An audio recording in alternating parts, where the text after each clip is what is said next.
Well, to get a bit more analysis on all of this, let's bring in our French politics editor, Marc Perelman. Marc, just listening to what Clovis said there, many people are saying this vote won't go through. If that's the case, what happens next?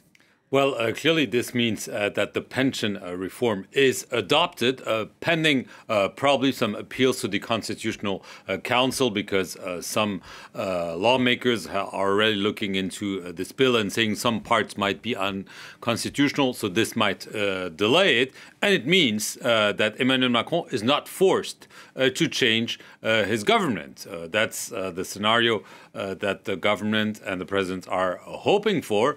Clearly, it seems that the numbers are there. It also seems that there's history tells us that it only happened once.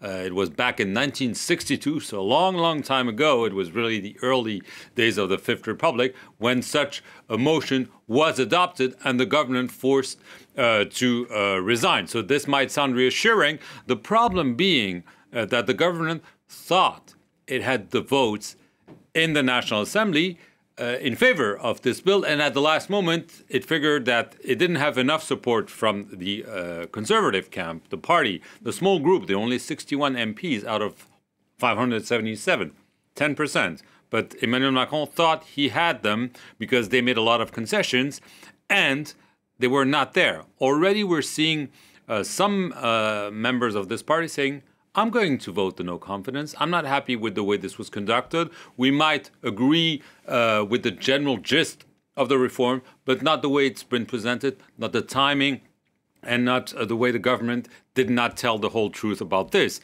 Well, why are they doing this? It's also because they read the polls. The polls show that 2/3 of the French are against the reform.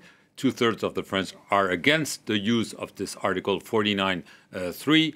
So obviously when a politician sees this, it might taint his judgment. Absolutely. What about for the French president himself, Emmanuel Macron?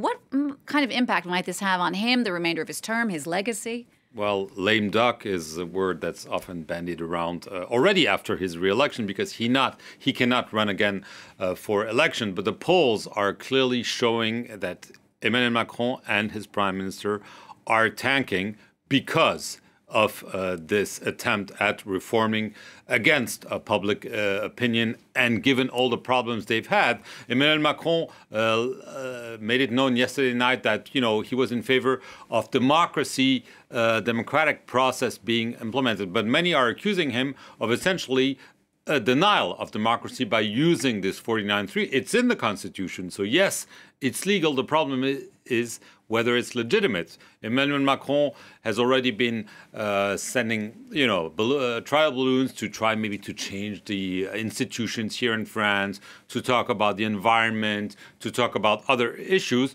But clearly, this is hurting him a lot. If he survives, he will survive, of course. But if his prime minister survives, she'll be, really bruised by this battle. He might decide to change it. Of course, if he's defeated, that's an earthquake in French politics. Emmanuel Macron will not resign, but he might decide to call for snap elections. That's one possibility, although it's remote because he might not even have a majority. He only has a relative majority right now. He might not have a majority if there are new elections. Or he might decide to change his prime minister, but that's not a given that it will help him rebound, because he has 4 years left out of 5 years. This is, the vast majority of his mandate. He has to turn the page and give at least some hope to the French that he will listen to them, that some of the reforms he will try to implement are reforms that are not only needed, but that they also support. He feels that the pension system reform is a must for financial reasons, because the markets are watching and they're jittery, as we can see these days. But clearly, that's not an argument that's going well with the unions and a vast majority of the French right now. It's certainly not. Marc, thanks for that. France 24's French politics editor, Marc Perelman.